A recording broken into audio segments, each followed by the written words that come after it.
you. The transcription, lovely. I'm going to move us on to item 4, which is the Learning Disabilities Transformation Plan. I'll briefly ask the officer to introduce the report. I will then call upon members who indicate they wish to speak by clicking on the raise hand icon in turn. So thank you very much. Oh, thank you. Thank you, Chair. So I'm Jackie Davis. I'm the Head of Adult Social Care, and it's my pleasure this afternoon to introduce our Learning Disability Transformation Report, really. So in terms of the report, it gives you a bit of a history, really, of our learning disability services here in Bridgend and the changes that actually have happened over the last 10 years. So things around legislation, we've already mentioned court of protection for dolls in the previous report, in terms of the profile of the case and actually the pandemic and the impact that that had on individuals and the way that we practice really in terms of that. So we do have a significant overspend in our learning disability services, and all of those factors together, back in the summer, we undertook to do an opportunity assessment, really, and the outcome of that assessment is the Learning Disability Transformation Programme that we've got in front of you here this afternoon, really. So the report did state that our budget was at tipping point unless we did something different, and so this is us now putting all of those things together, really. So what the report identified is that there were some key areas for us to focus on initially, and those work streams have been built into our transformation programme. We have set up a board and we're managing it through a project management process. The board has already had its first meeting and our work streams are underway in all of those areas. So those work streams are outcome-focused assessors. We're introducing a specialist brokerage service.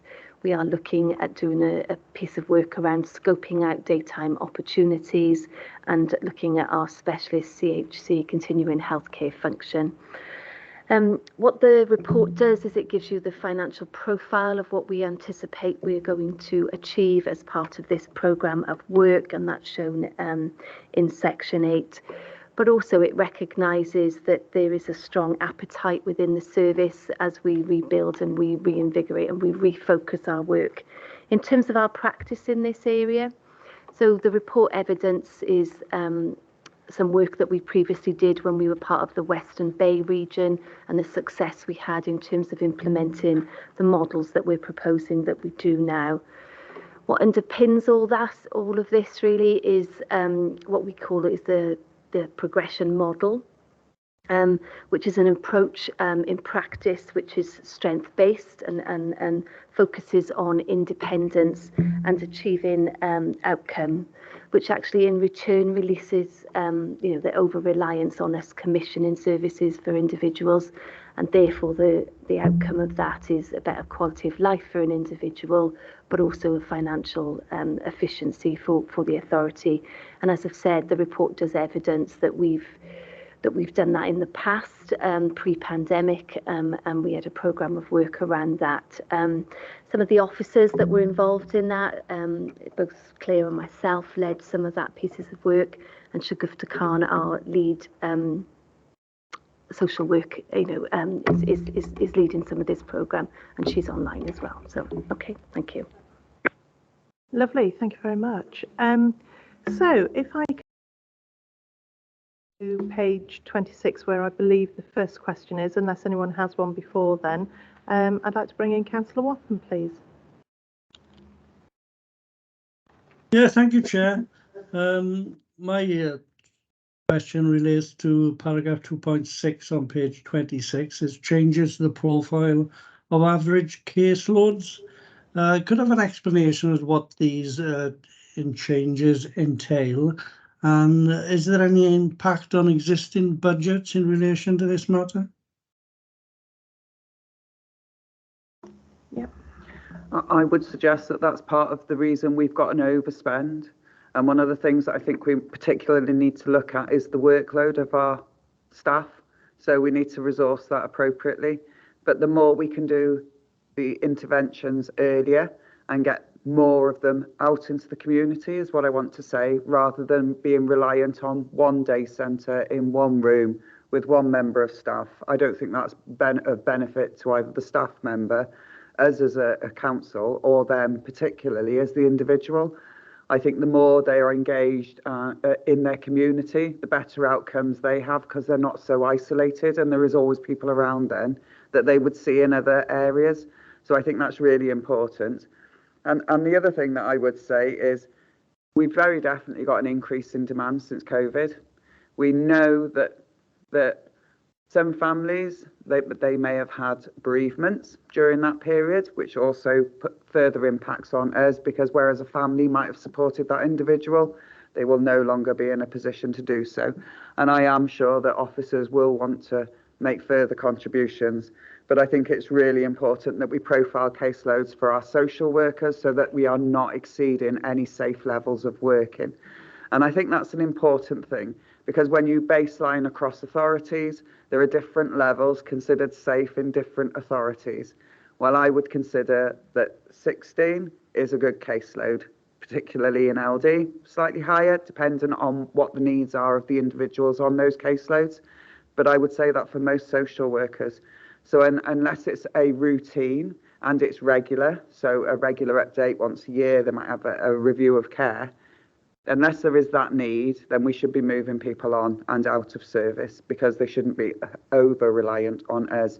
And one of the things we did during the pandemic was over prescribe, because we wanted to ensure that they weren't isolated, and we did look after them, and we were looking out for their best interests. I hope that helps, Chair. Thank you. Can I bring you back in, please? Yeah, of course. So just to add, in terms of our caseloads, and I think we hinted at it when we asked the question around court of protection and dolls, what we are finding now is that individuals have a range of presenting needs, really, that requires different skills to manage those caseloads. So particularly around mental capacity and administration of the Mental Capacity Act, around deprivations of liberty. People are presenting with not just one thing, as you know, as we might have experienced 15 years ago, that we're having to support individuals in a much different way than we did before, really. And as Councillor Gebby said, you know, the complexity of people that are presenting now post-COVID is quite different, really, the profile of individuals. Yeah. Lovely. Does that satisfy your requirements there on those questions, Councillor Wathen? Yeah, thank you, both colleagues, for those answers. Thank you. Yeah, thank you. Moving on, top of page 27, I believe, Councillor Llewellyn Hopkins, your question might well have been answered. Is that correct? Yeah, I asked as a supplementary earlier on. Thank you. Yeah, no worries. I just wanted to ask myself on page 27 on 2.11, we've got statement there about the extensive court of protection application processes, and I just wondered if we could explore the collaboration process that we have, obviously with our other partnerships and things, but I just wondered, if the input from our legal team here on this process is having an impact, because obviously we've got staffing resources again in legal, we've got court of protection fees, how that's stacking up in terms of, because we can see that the budgetary pressures are there, how does that adversely affect, if it does?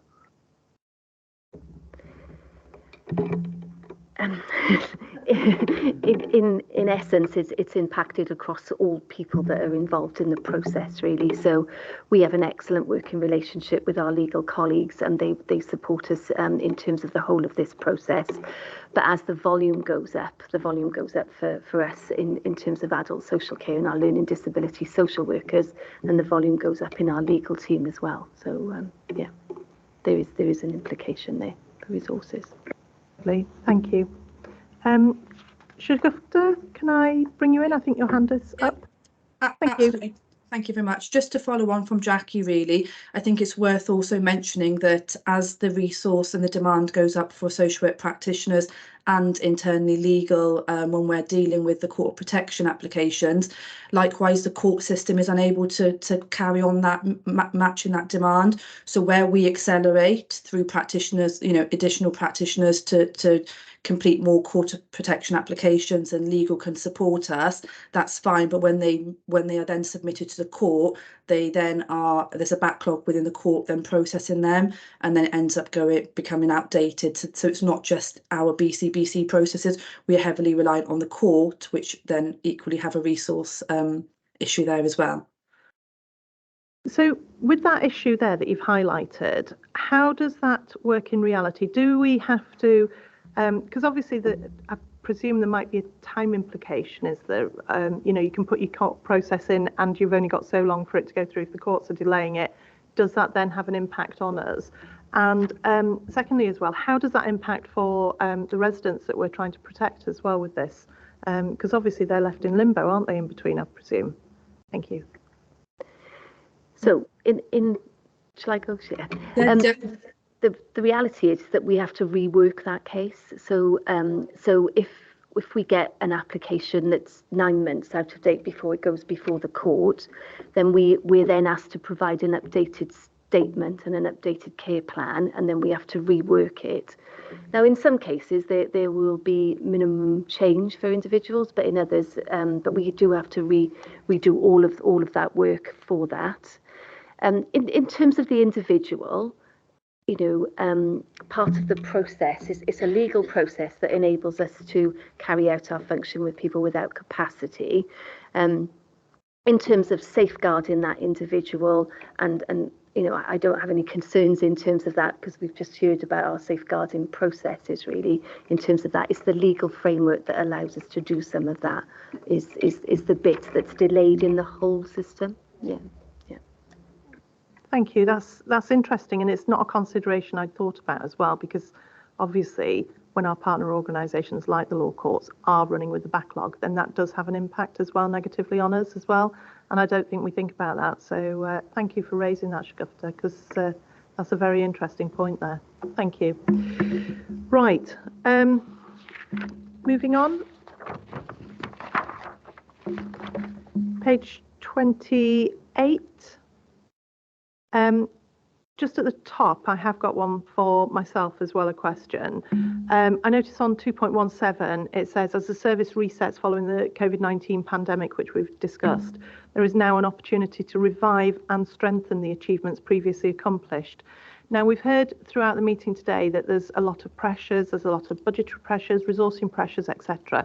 Is this a realistic statement that this is actually what we're going to do? Because it's not just about reviving it and taking it back to where it was previously.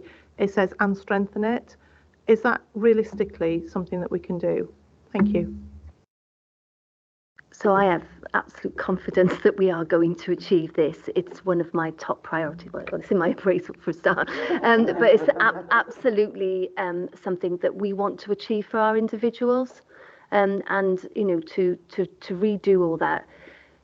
Some of our examples that we've got, really, it actually really supports and improves outcomes for individuals and their quality of lives, really. So absolutely, and our practitioners are up for that, notwithstanding the amount of pressure that they're under, really. So it takes time to do it, because it is a very focused piece of work with individuals, and that's why we've got these additional resources through our regional funding that's mentioned in this report. We have been successful in recruiting to those on an interim basis, and they're from staff that have got a real passion for this, really. So so I'm confident that we can do it. The numbers that we've said in this report up until the end of March, that will then give us time to take stock, really, isn't it? Is it achieving, what are our barriers, and then for us to relook at that going forward. So. Thank you, because sorry, Councillor Gebbie, I'll come to you in a second. That was actually going to be a supplementary of mine, in that how are we adjudicating? No, how are we assessing, sorry, what we're doing and how it's working as well. Sorry, I'll come back to you, Councillor Gebbie, if that's okay. Yeah, so we've got a programme board that's been put in place that I chair, and so all of these work streams will form part of that. Part of that we're tracking at an individual level, really. So that it's a robust system. Shagufta is predominantly leading the social work element of all of that. Thank you for that, Councillor Gebby. I have every confidence in the team to achieve this. Shagufta, you listening? And what I would say is that I think the clue's in the name. It's a community learning disability team. It's not set in one place. It's about people living in their communities and functioning well. And I already said and referenced during COVID, we overprescribed to ensure that those people were safe. So we need to get back to reality. You know, COVID's over. I know there's still COVID around, but we need to have some sense of normality around provision. Thanks very much, Chair. No, thank you. I welcome that comment because I agree with it. So thank you very much. Right, page 28 at the bottom, I have Councillor Alan Wathen with a question, please. Okay, thanks. My question relates to paragraph 3.1, which states the latest budget position is that the learning disability budget for 2022-23 overspent by 3.61 million, 19%. This level of overspending is not sustainable. And a simple question, what is being done to address this situation? So part of our plan to address the situation was us to take that opportunity assessment, which is detailed in here. And as we go forward, we are projecting, the levels of spend, the current spending levels will reduce as a part of the work that we're doing, really. So it's focusing on all of our areas of practice and including our daytime opportunities as well. So this programme is one of the outcomes of this programme, as well as the quality of lives and the outcomes for individual, will be a significant reduce in the amount of cash that we're currently spending on learning disabilities. Does that answer your question, Councillor Wathen? To a certain degree, yes. I look forward to seeing the outcome. Thank you. Yeah, thank you. I mean, I do have concerns here myself. I think this might be more a political question, but I'm just really concerned to see here that obviously we've overspent here by 3.61, and in our own report we are saying going forward this is not sustainable. This overspending is not sustainable.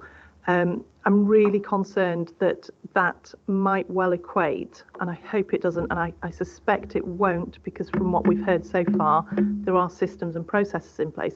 But I'm really concerned that actually we might find the most vulnerable in our society, i.e. persons with disabilities, falling through the cracks as a consequence. So I'm a bit concerned about that, because obviously as we reduce the budgets, and we've heard from yourself as well, Councillor Gebby, that we do need to put the money into social services in order to keep our services going. If we are removing those budgets, then is that going to be a natural consequence? Thank you. No, very definitely not. The reason that I say that is we're over prescribing.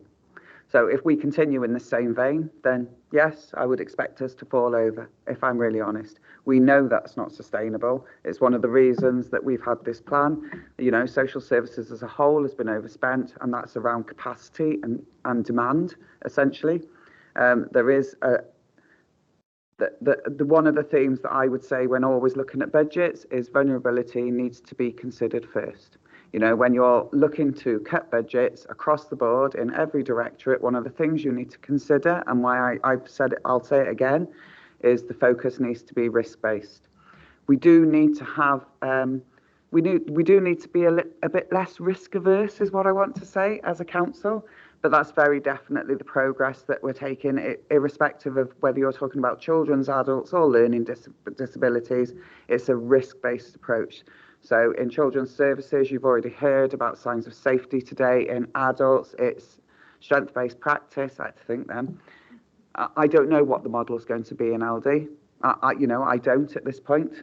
And I think that's one of the things that we need to be very clear about is I don't want to overprescribe for people. We have too much reliance from families out there on us.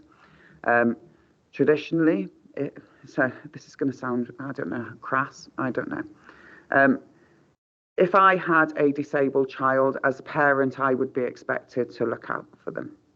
One of the things that I'm saying, you know, and I'll use the example that I'm saying about children who have PIP. If they have a car, if their parents have a car for mobility issues around their disability, they should be transporting children to school, because that is what their car is for. It is to get those children to places that they need to be. It is not for us as a council to then be providing transport on top because mum or dad has got the car for work, because that's not what their car is for. Their car is to support their child who has a disability. So, you know, there's lots of scenarios like that. We are challenging Welsh Government around various issues as well. Some is around fees and charges. They're not appropriate. I don't think it's set on realistic terms. And when councils had lots and lots of money, those fees and charges wouldn't have mattered, and we would have continued to keep the costs down. I think all members in chambers today or online would understand when we say we need to rationalise services, but we need to ensure that what the services that we are provided are based in communities and they're community owned. Because if services are community owned, you're more likely to have more involvement from everybody else around involved in one specific person, because we're talking about LD.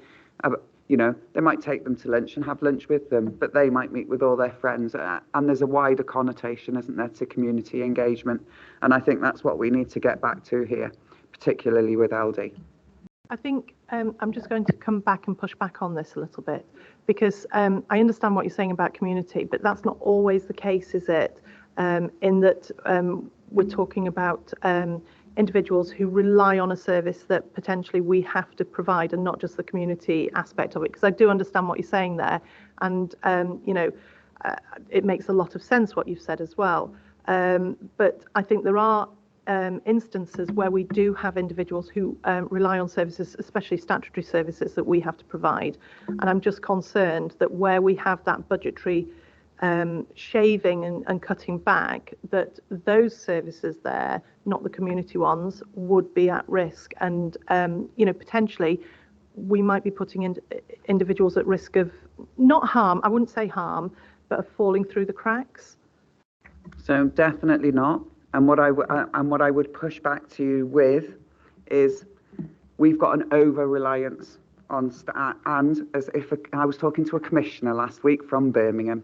One of the things that the commissioner said to me was there's no statutory or non-statutory services. You need to sort of understand that. We need to ensure that it's good enough.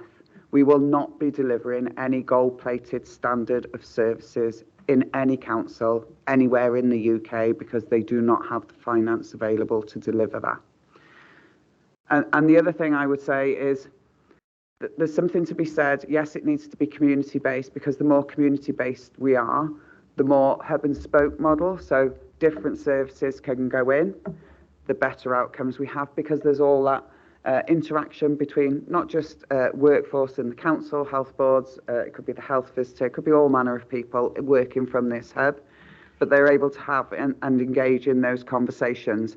And we see that already evidenced in children's and in adults to a certain degree.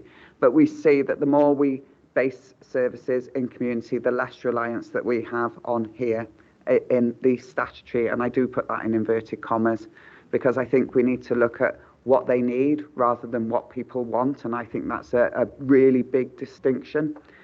We need to see what people can't do. It's not about what they can do, and it's not about what they want. It's about what they need assistance with. And our staff are going out there and delivering services in that way. So, no, I'm not worried, not in the slightest. Thank you.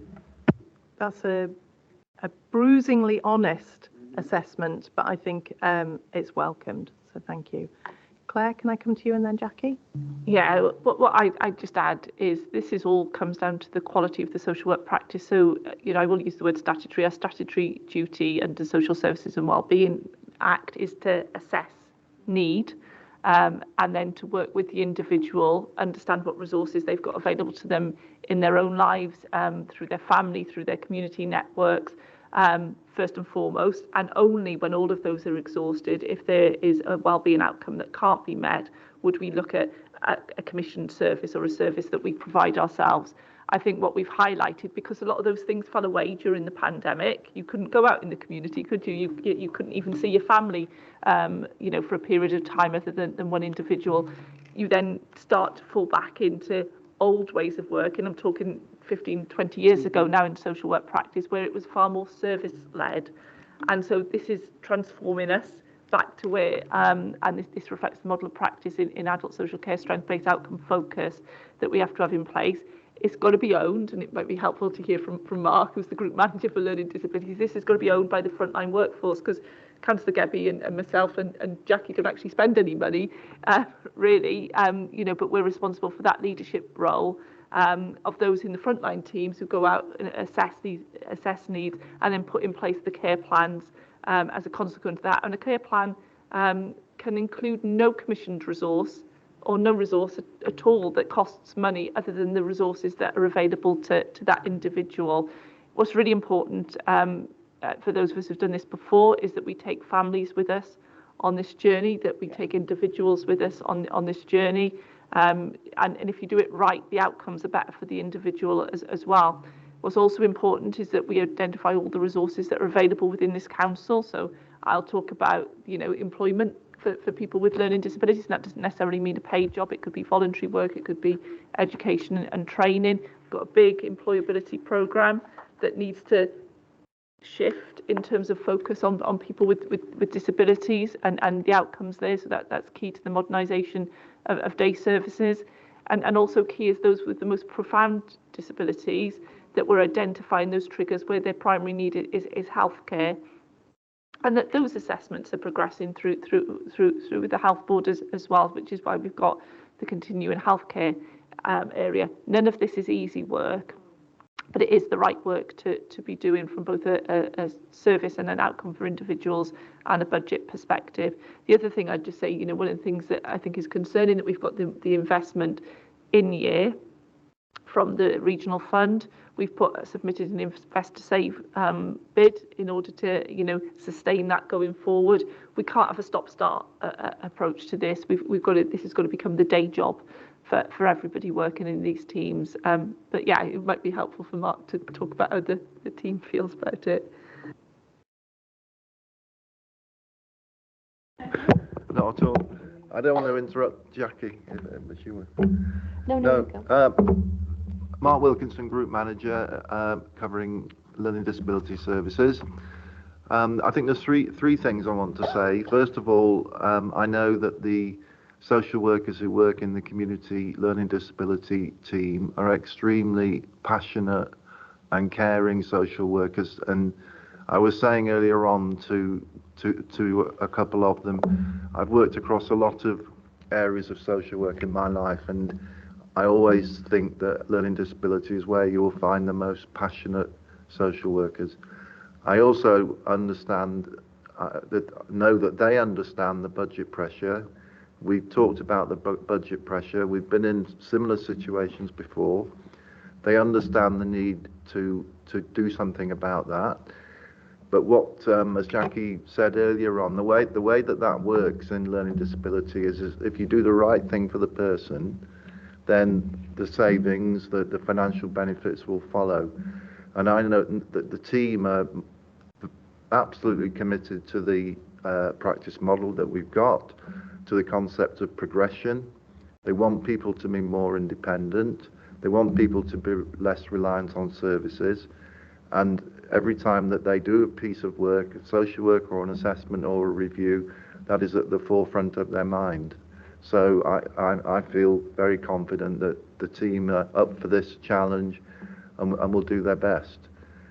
The other thing, just to add in terms of your question about people falling through the cracks, in learning disability services, in most cases we work with people for the whole of their life. In adult services, most of the new referrals we get are from young people who are coming through from children's services, transitioning to adult services. So we're working with quite a static group of people who we get to know extremely well. And they may be people living at home with their families, there may be people who are in supported living services, there may be people who are receiving just a social work package of support. So I can't say, absolutely 100% that nobody would fall through a crack, but we know this group of people very well, and would be very alert to anybody who we felt was getting into or near that position, and we would do something about it. Thank you, Jackie, and then I'll come back to you, Councillor Gebby. Sorry. So some of the things I was going to say have already been said, really. But in terms of doing the right thing for a person is something that is something that we quote a lot in adult services, really. In terms of that, the way to make this happen is to ensure that that assessment process is absolutely fundamental to us achieving the right outcomes for the individual, but also the right outcomes for the service, really. I think that the team understand that. They're very clear about that. They've been part of that assessment process in terms of that opportunity assessment, really. But it is very clear that our role is about that assessment, determining what outcomes there are for individuals. And then our first stage of the next part of that is to determine what that person's strengths are and the ability to meet those outcomes in a variety of ways. That doesn't necessarily mean coming through to the statutory, into us commissioning those services, really. What we are doing in adult services is setting up an outcome surgeries, we're calling that, where cases are going to come to us as a senior management team for us to have that robustness to ensure that we've got our consistency of practice across all of those. So that's something that we're going to do. So we're starting it in learning disabilities, but my intention is that we will that will come across adult services, really.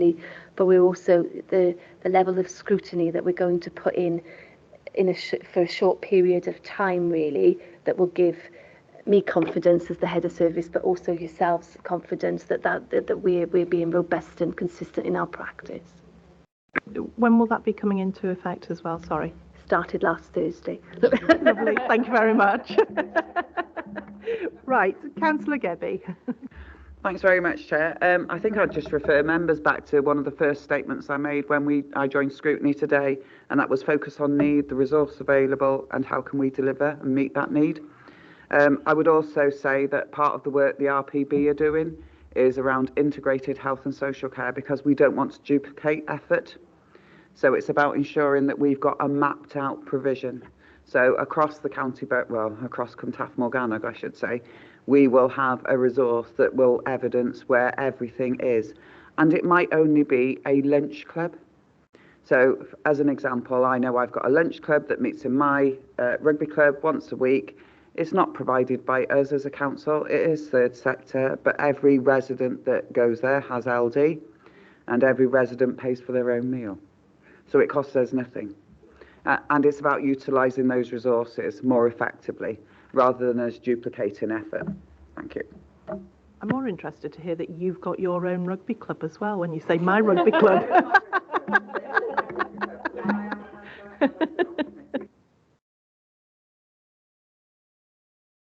Right, so moving on.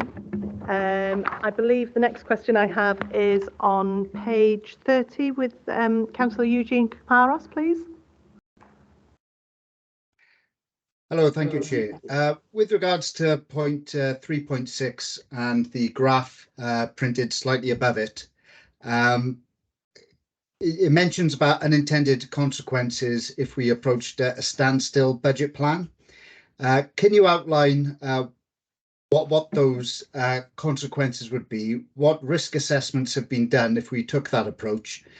What are the likely scenarios for the users of the service if we did? And how does that contrast with the constrained to invest approach, which we're favouring? Who would like to take that? Do you want me to start, and then Jackie can come in?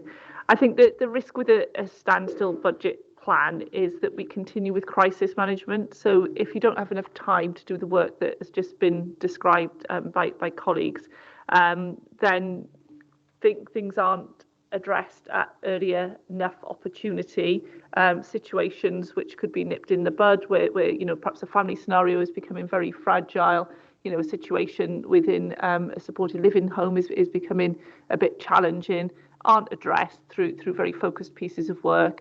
And then a bit like we've seen over the last few years, a situation will escalate to crisis and you'll end up in a more intensive package of care, which could include entering residential care. It could include somebody who's living at home and lived at home with family for many, many years, coming into supported living, which obviously costs the local authority much more. The invest to constrain, which is where we're at the moment through the programme of work that Jackie has described, is by taking that dedicated resource to do this work in terms of this intensive assessment process. You do that in a timely way. You make sure the right interventions go in, through the consultative, the outcomes panel, that consultative approach advice there. You're taking cases when they're at an earlier stage, and by doing very focused preventative work, these are all people with very high level of care and support. This is not early intervention prevention. This is prevention of escalating, secondary or tertiary preventative work. You're then able to constrain the costs far more than if you just carry on with business as usual and crises occur. So that's why I suppose the evidence that we've got is that taking that approach, in our former Western Bay region, had very significant impact for all the three authorities that were in that region at the time. Other parts of Wales are also working in this way. So it's a well-evidenced way of working, but you do need that dedicated resource to be able to do these very, very detailed pieces of work with individuals and families. Thank you. Jackie, do you want to come in? I think Claire covered most of it. I suppose what I would say is that the approach that we're doing is do the right thing, but do it at the right time in that person's care and support journey, isn't it? And that if we keep the budgets as if we keep doing what we're doing now, people go into crisis and then we provide more. Well, what we're trying to determine is that when people do go into crisis, for instance, as an example, what we would do is do some wraparound, get that person back on their feet and back to the levels that they were, as opposed to providing more and then just keeping that more in place, really. So it's a whole sort of system thing that we're looking at, really, in terms of that. If we don't do this piece of work, what the report evidence is that our overspends will significantly increase, or there will be the long-term consequences that people will be in crisis, and then we'll be putting them into specialist placements, which are, and you know the details that happen, in terms of that, really. So. Thank you. Does that satisfy your question, Councillor Kaparas? Yes, Chair. Thank you very much. Yeah, I think that's quite a full explanation there, isn't it? Moving on, I don't know if anybody has any questions on page 31, please. The only sort of statement, I think, maybe rather than question, is have we? I can see on 3.1.6. We've got the analyses here in the statements and financial sums, and I just wondered if cost savings against value of these had been assessed, and if so, where did we stand on that? Thank you. I'm not sure I quite understand. So in 3.16, was it? Yeah. Sorry, 3.16. Yeah, so that was a piece of work that we undertook in our old region, in our old Western Bay, my apologies. Western Bay region. Right, so that's fine. That work was all validated by all the accountants at the time. So yeah, perfect. Yeah, that's fine. That's fine. Moving on then. Page 32. I don't know if anybody has anything on there. No. Lovely. Page 33.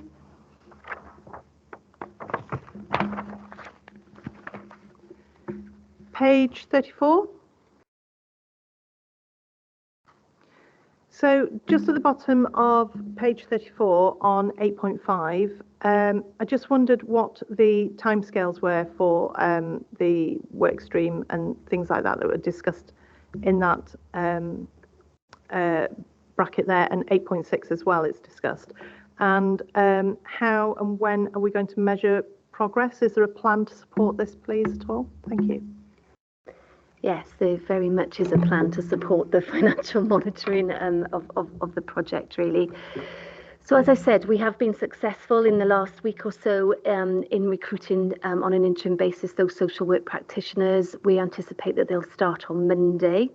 And what there'll be a period of training really in terms of that, although it's not an intensive piece of training because people are have the skills in place to do that. What we would then do is then allocate individual cases to those social workers.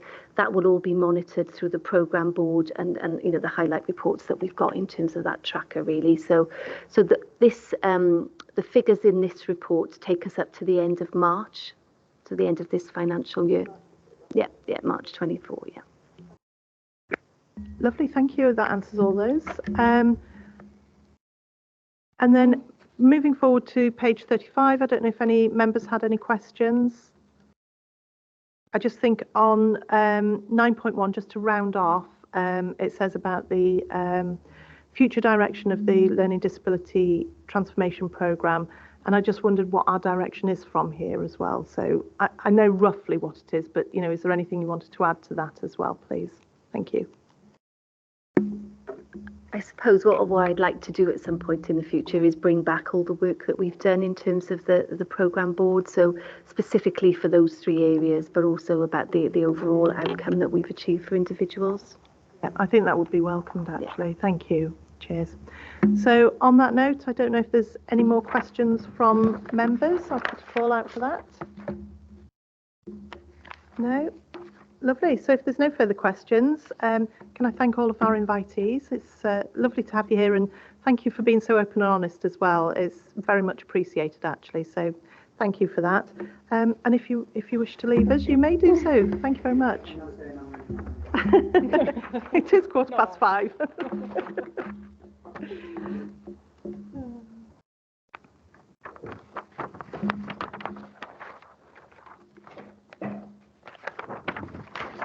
Thank you very much. Cheers. Thank you. Okay. So, moving forward, item 5, conclusions and recommendations. So, if I can ask the scrutiny officers to summarise the key points and for committee to make its recommendations and conclusions, please. Thank you. Thank you, Chair. So the first report the committee considered was the annual corporate safeguarding report, and members asked various questions and received some fairly comprehensive answers from officers and the cabinet member in attendance today. The first thing I would pick out, and it was referenced at the top of this item, but also then at various points throughout the report as well, was the lack of comparison data. Certainly as compared to either last year's report or indeed where there was fresh data included in this report if they had any benchmarking data for previous years.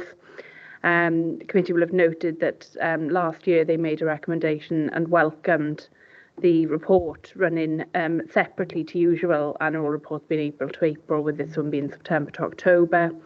And that's obviously been taken forward by the Directorate this year. But whether the committee did want to make a recommendation in terms of asking that next year's report feature that comparison data, and whether it be over the last 2 years or whether then at that point you'd like it to include the 3 years or what the committee would like from that. Members had then received various information in terms of the increase of not just numbers of referrals coming through, but obviously the complexity of cases and the impact on timescales and staffing, and whether there was any impact on budget. Members also heard, and will have heard in previous meetings as well, about the rollout of the science of safety model of practice, and there was some discussion with regards to that and other mandatory training. And if members would like us to request the information that Claire indicated she could make available to us, which was the level of uptake of that science and safety training. Notwithstanding, Rihanna Granger obviously updated the committee that the 5-day training in January has been oversubscribed, so members may have been reassured in terms of the level of uptake, but we can of course ask for exact figures that can be forthcoming. There's a fair amount of discussion with regards to education and around homeschooling and home education and how children are safeguarded in that respect. And again, some full and comprehensive answers from Gail Biggs with regards to the resources that go in to support that. And finally, there was some discussion in regards out of county placements and again, some reassurance given as to the reasons why those are required. And finally, there was discussion with regards to the temporary accommodation and the housing situation. And members heard from Martin Morgan's Head of Partnership Services that the authority does try and utilise suitable placements for families, but did indicate as well that there was the issue or the challenge of the local housing allowance, and indicated that they are trying to lobby Welsh Government with regards to that funding. Again, something the committee may wish to reflect on and make a recommendation in that respect. I'll pause there, Chair, before I move on to the second report for members' comments. Thank you. Thank you, Jess. I just wanted to come back to members and ask if they were content with these recommendations. So basically, the first one is the lack of comparison data and a request that going forward we have that. Is everyone content to put that forward as a recommendation? No dissenting voices. There looks to be a lot of nodding heads there. Lovely. That's what we like. Thank you. Right, I think we should put that forward. Number two, the recommendation that I picked up on is the level of uptake on signs of safety figures. I know that that's a big issue there, and I know that Claire has said that she would provide us with those figures. Is everyone content for those figures to come back to us? Yeah, fabulous. Third one, Martin Morgan's, where he mentioned about the issues with the housing allowance. Would members like me to write to the Minister in order to press for that change in the housing allowance as a result of this? Yeah, I can see quite a few nodding heads there. Lovely, right. So, and do any members have any recommendations themselves that they want to put forward at all? Anything around safeguarding? We're all content with that? Happy with that? Yeah. Okay. Lovely. I'm seeing lots of nodding heads, so I'm going to assume that's a yes. So are we happy to do that? Yeah, thank you. Right then, so moving on. I'll move to the second report. Yeah, absolutely. Thank you, Chair. Yeah, I was just going to move on to the second report. I just wanted to, before I missed, Councillor Maxine Lewis has sent me an email, and she has indicated it might be interesting. I believe it's in relation to the second report, and I can see Councillor Lewis's image on the screen, so I'm sure she'll shake her head or nod if I haven't picked this up correctly. I think it's in relation to the second report, where she's referenced the Deputy Leader's comments with regards to, I think it was the PIP and having the car for in a family to transport a child to school, and it was regards then transporting that child to school, and she said it might be interesting to have figures on savings in the future to make sure that we're not duplicating those resources. So again, focusing on the comments from the Deputy Leader with regards to budget that she made at the top of the meeting, and then similarly made similar comments, didn't she, in that second item. So I didn't want to miss or forget Councillor Lewis's email. So and she's got a thumbs up there, so that's fab. And then in terms of the report itself, similar to the first report, officers gave some fairly comprehensive answers in response to members' concerns, I think is fair to say, particularly around again finances, resourcing, and potentially capturing people's voice and doing I think what the head of adult services kept saying was doing the right thing at the right time for people in accordance with their care and support needs.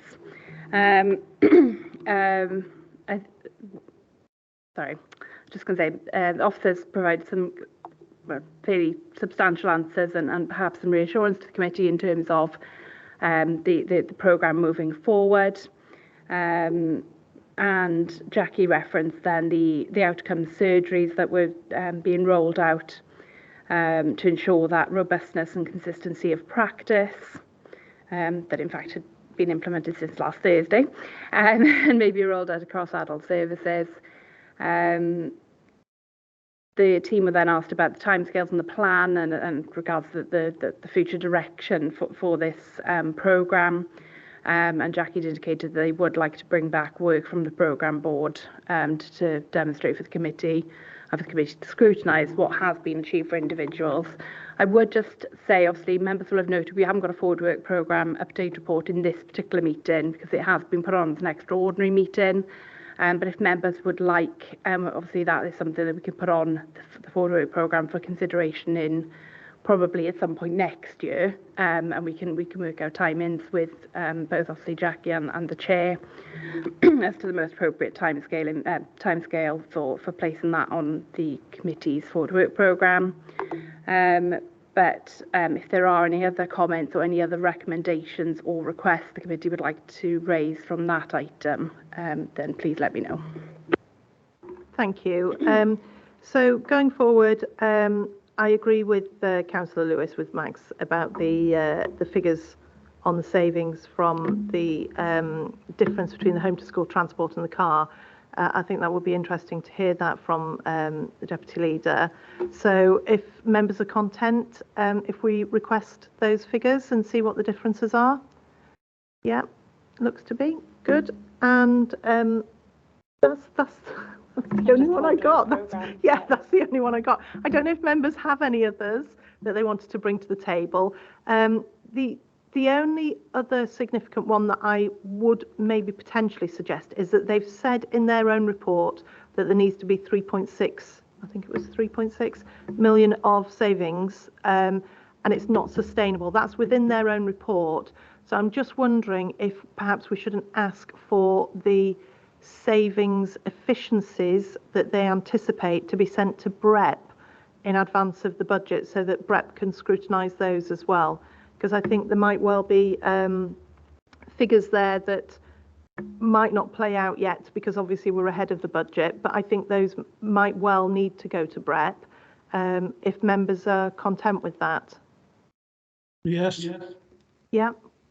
Okay, so if we request that those go to BREP, yeah. No dissenting voices? No, lovely, grand.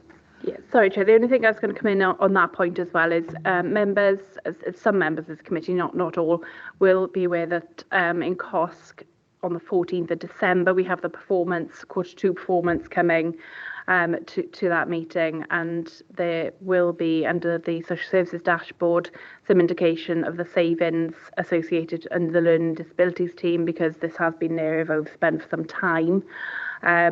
So just to alert members to that really, that within that performance report there's likely to be some reference made to the savings that haven't yet been achieved evidently from this report. So yeah, just alert members to that really, and also obviously what I think Jackie was explaining was actually the purpose of this particular programme is to look to implement all of those different ways of working to hopefully achieve and bring down that level of saving, which she acknowledged, didn't she, was unsustainable.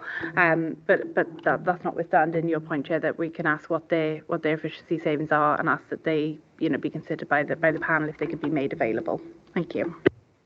No problem. Would members like for both of those to be considered, so BREP and for COSC? Because I'm quite happy to consider both, actually. Yeah, why not? Why not? Yeah.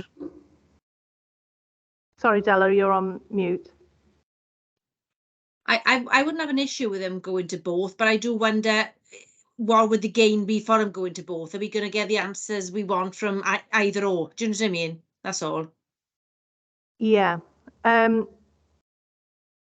I think it's belt and braces more than anything else. I think it would be, a case of making sure that it's covered in one or the other or both. But I'm quite content with both, if you are. I can see Meryl's got a hand up. Hello. Thank you, Chair. I was just going to suggest perhaps we would want avoid duplication, and the timescales are being quite tight as well. So perhaps to leave it to the one or the other, but I'll leave it with you. Okay. Sorry, do you want to come back in? Yeah, sorry, Jo, it's just to say I've also just been reminded, of course, we do have the MTFS going to every single committee in January. So I believe that the social services item is the 19th of January, 19th of January.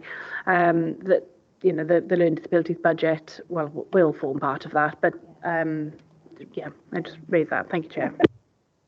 Thank you for that. I think that might be too late for consideration. So if members are content, would you like it to go to BREP